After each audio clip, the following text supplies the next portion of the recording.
اسلام میں پورے طور پہ داخل ہو، ادخلوا فی السلم کافہ، پورے طور پہ اسلام میں، کہ کہاں جائزہ لیتے رہے، کہاں کمی ہو رہی ہے،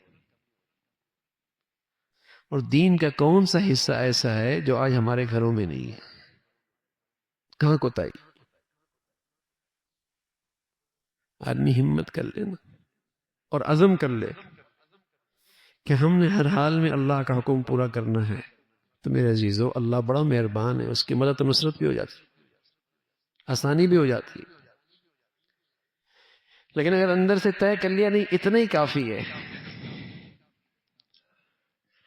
اگر زیادہ چلیں گے تو مشکلات کھڑی ہو جائیں گی۔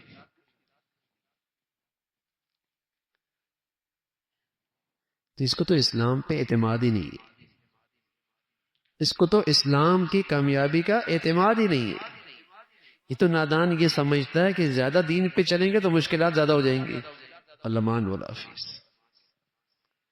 اس کو تو اسلامی زندگی پر اعتماد ہی کوئی نہیں۔ یہ تو ہر وقت سبق یاد رکھنے کا ہے کہ اسلامی زندگی مشکلات سے نکالنے کے لیے آئی ہے بھائی، مشکلات میں ڈالنے کے لیے نہیں آئی، عزت دینے کے لیے آئی ہے، رسوا کرنے کے لیے نہیں، ناکامی کے لیے نہیں آئی، فلاح اور کامیابی کے لیے دین زندگی آئی ہے۔ اس کا تو ہر وقت خیال رکھ۔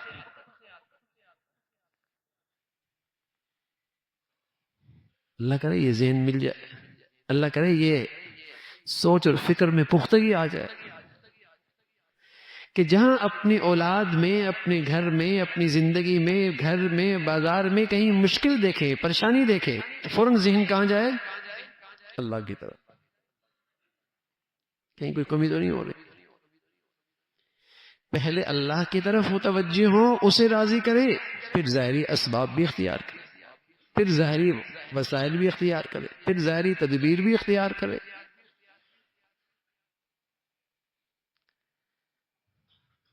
لیکن پہلے اللہ کی طرف۔ اللہ کے سب سے پیارے بندے حضرات انبیاء علیہ الصلوۃ والسلام، ان کی شان دیکھیے۔ وما كان قولهم إلا أن قالوا ربنا اغفر لنا ذنوبنا وإسرافنا في أمرنا وثبت أقدامنا، یہ پیغمبروں کی دعائیں ہیں۔ جب ان کے لیے کوئی مشکل آ گئی، کچھ زندگی میں رکاوٹ آ گئی، کچھ ناگواری آئی، سب سے پہلے انہوں نے اللہ کی طرف یوں کہا ربنا اغفر لنا ذنوبنا، اے اللہ ہم سے کوئی خطا ہو گئی تو معاف فرما۔ سبحان اللہ، پیغمبر گناہوں سے معصوم ہوتے، ان کی زندگی میں کوئی گناہ نہیں ہو، لیکن فوراً اللہ کی طرف متوجہ ہو گئے، اے اللہ کوئی بھول ہو گئی معاف فرما۔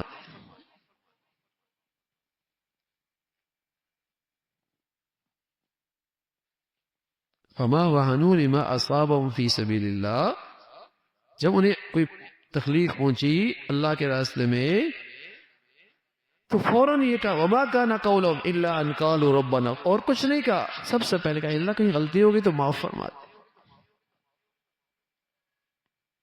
تو ہماری زندگی کا بھی مزاج اللہ کرے ایسا ہو کہ جہاں کوئی چیز ناگوار آئی، جہاں کہیں مشکل پیش آئی، جہاں کوئی پریشانی آئی، فوراً اللہ سے اے اللہ کہیں نعمت اسلام کی ناقدری ہو رہی ہے، کہیں گناہ ہو گیا، کہیں غلطی ہو گئی، معاف فرما۔ اور رسول اللہ صلی اللہ علیہ وسلم نے بتایا کہ یہ معافی مانگ لینا اور دل کی سچائی سے معافی مانگنا، یہ سب سے مؤثر ذریعہ ہے مشکلات سے نکلنے کا، پریشانی سے نکلنے کا۔ اس لیے کہ معافی کا مطلب ہے کہ آدمی طے کر رہا ہے کہ اے اللہ اب پورے طور پہ تیرے حکم پہ عمل کروں گا، اب پورے طور پہ تیری بتائی ہوئی زندگی پہ عمل کروں گا،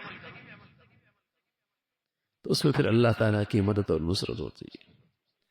تو میرے عزیزو کوشش فرمائیں کہ پوری زندگی کا جائزہ لیتے رہیں کہ ہماری زندگی، ہمارے بچوں کی زندگی، ہماری پوری گھر کی زندگی پورے طور پہ اسلام میں ڈھل جائے، اور خاص طور پہ معاملات، معاشرت، اخلاقیات، اس پہ نظر ہو۔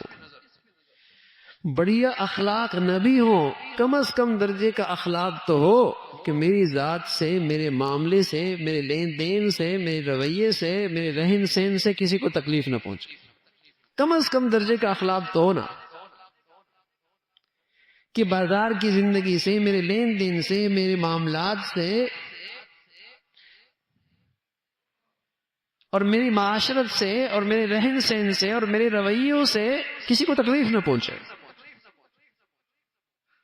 کم از کم درجے کا تو یہ اخلاق ہو، تو اس کی بھی ثمرات ہوں، اس کی بھی برکتیں ہوں۔ اللہ تعالیٰ بھائی ہم سب کو پورے دین پہ چلنا ہم سب کے لیے آسان فرمائے، اور اسلام کی مبارک ثمرات ہم سب کو نصیب فرمائے۔